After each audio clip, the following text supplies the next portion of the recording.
Good morning. This is Father Stephen Kelly from St. John's Church in Detroit. We're continuing our series of daily morning meditations where we generally look at one or another of the lessons that are assigned for morning or evening prayer, what is known as the daily office lectionary.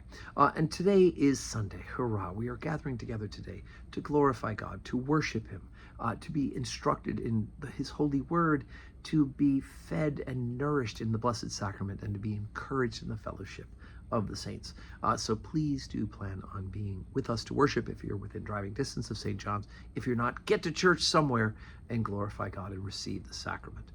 Today for Sunday, let's take a look at the morning prayer lesson from the Gospel, and that is from Matthew's Gospel, chapter 10, beginning at verse 24.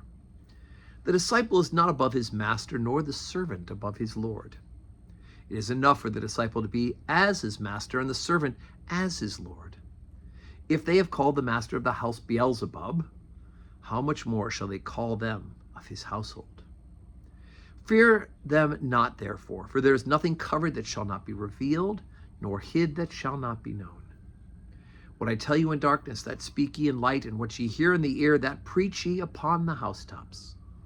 And fear not them which kill the body, but are not able to kill the soul, but rather fear him which is able to destroy both soul and body in hell. Are not 2 sparrows sold for a farthing, and one of them shall not fall to the ground without your Father? But the very hairs of your head are all numbered. Fear ye not, therefore, ye are of more value than many sparrows. Whosoever therefore shall confess me before men, him will I confess also before my Father which is in heaven. But whosoever shall deny me before men, him will I also deny before my Father which is in heaven. Think not that I am come to send peace on earth. I came not to send peace, but a sword. For I come to set a man at variance against his father, and daughter against her mother, and the daughter-in-law against her mother-in-law. And a man's foes shall be they of his own household. He that loveth father or mother more than me is not worthy of me. And he that taketh not his cross and followeth me is not worthy of me. He that findeth his life shall lose it, and he that loses his life for my sake shall find it. Okay, so we have some overlap at the beginning of the reading. The first line of the reading, we're to be like, you're not going to be better than our master, but we can be like our master, actually is mirrored in the lesson from St. Luke for today's Holy Communion Gospel lesson. So you can listen for that. But of course, what we get here is an important teaching in Matthew's Gospel about the fact that we're to be participants in the life of faith, and that not only do we matter, of course, right? We're more important than the sparrows. So do not worry about, you're going to be attacked. It's going to happen. You don't fear people who will attack you because they can't win some sort of ultimate victory. The only one that can do that, of course, is if you give in to Satan. He actually cannot win the victory if you depend upon Jesus Christ, but he sure will try to deceive you. But interesting, he then turns around the second half of the lesson and he says, don't think that I've come to bring peace on the earth, but a sword. Now, is his intention peace?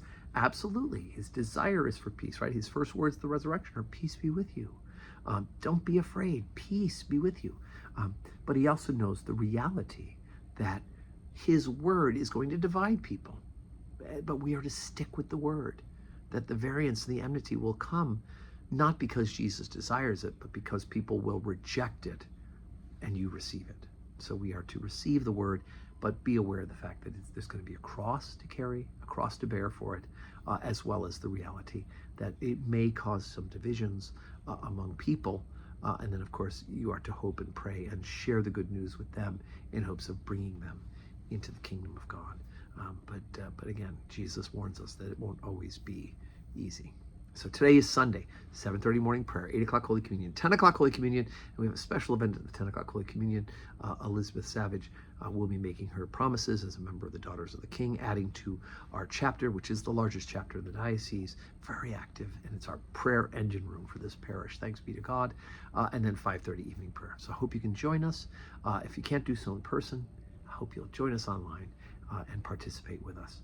And may your Sunday be a day that's full of blessings.